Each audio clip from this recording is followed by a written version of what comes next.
Great. Hello, my name is Olga Nikitina. This is a channel about supply chain last mile innovations. And today, together with my co-founder and COO of Via.Delivery, we have a very special guest, Jay Nigrelli. Jay is Executive Vice President of D2C of Ellis International, a high-quality men's and women's apparel, accessories, and fragrances. Jay, thank you so much for coming, first of all. My pleasure. And we have a number of questions for you. So let me get started. Wonderful. My first question will be, tell us a little bit about yourself, about your career and what you like to do when you are away from the business. Sure. Yes. Thank you again. Thank you for having me. So I've always been in retail and direct to consumer, kind of a passion for selling product to individuals. So really from the beginning of my career out of college, I was working for a company selling golf products and woodworking products to consumers. Moved on to another company that sold apparel to big and tall men, eventually to a company that sold luggage, and now I'm back in apparel at Ellis. Primarily focused around e-commerce and direct-to-consumer e-commerce. And in my current role, I oversee Ellis's direct-to-consumer e-commerce and brick and mortar business. But really, I love what I do and passion for retail. Yeah, but Jay, when the lights are out in that office, what do you do outside the office? So I have two kids. They are 18 and 20 years old. My previous passion was watching them play sports and youth sports. Now that they are in college, I've had to replace that with spending quality time with my wife down here in South Florida, quite a bit on the beach. So That's great. we love the South Florida lifestyle. That's great. That's great. Well, please share with us your thoughts about Ellis and the brands, and specifically any unique changes with the business over the last couple of years. Sure. Yeah. Ellis. I joined Ellis in February of 21. A fantastic company, family run company.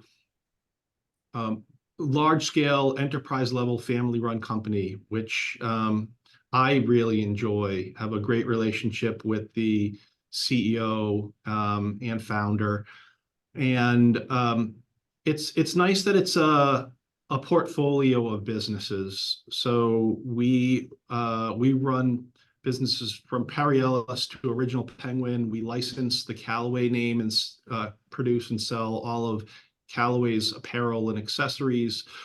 PGA Tour is another one. We have a Latin brand called Cuba Vera, a women's brand called Rafaela. And it's broken out into wholesale, licensing, and direct to consumer. So it's a very diverse business with a lot of opportunities, a lot of challenges, but a lot of opportunities. And the team has done a great job in continuing to grow the business through COVID. And what were the challenges in direct to consumer space Ellis was dealing with, like in the last 3 to 4 years? Yeah, I mean, any direct to consumer business was hit really hard by the pandemic, especially on the brick and mortar side where you have fixed rents. On the e-com side, a little bit less risky with variable cost, where if you shut down and you're not sending out an order, at least you're not paying to send out that order. Whereas in the brick and mortar side, you're still paying for the rent. But being a diverse company has really helped us, especially with some of our businesses like golf, where post-pandemic, or during pandemic, I should say, and then post-pandemic, the golf industry has had incredible growth. And we've been able to take care of that. On the Ellis side, being an apparel retailer that is agile. We were able to pivot from dress wear to casual wear during COVID, and now, back to dress wear, but also, still having a great casual wear presence and sportswear presence. So I think we've dealt with the challenges of that very well. Mm. And you were an early adopter of buy online, pick up anywhere strategy. Why? Yeah, so we're always looking at technologies that are going to create a better customer experience for the customer, that aren't resource intensive on our end, and that also either make us incremental money or save us incremental dollars. And so the partnership we use, Via.Delivery, to help support and facilitate that buy online, ship to anywhere. And we've seen our customers have adopted it at a much higher rate than I would have expected. So not only, and they're getting it where we're getting it to the consumer without any, we call it porch piracy. It's not costing us any more money than shipping directly to the consumer. And we've seen our satisfaction levels of consumers increase. So it's been a great win for us. Hey Jay, what'd you think the adoption was gonna be versus what you got? Honestly, I thought it was going to be in the 2 to 5% range. And we're seeing upwards of 15% now. We use it on all of our businesses that we're selling direct to consumer, and it varies a little bit, but I would say in general, it's been a real win for us. Definitely a higher rate than I anticipated.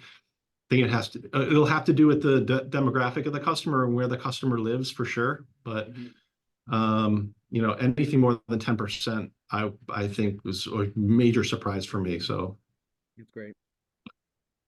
Well, I think you partly answered this question, but maybe something else. What impact has the Via.Delivery solution had on your business that people might not think about?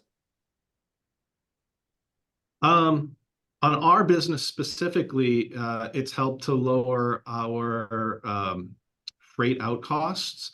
It's helped to increase our conversion rate, which I think has been a big win. And we're not getting calls from customers saying their package has been stolen anymore. So check those 3 boxes. Yeah, sounds great. Above.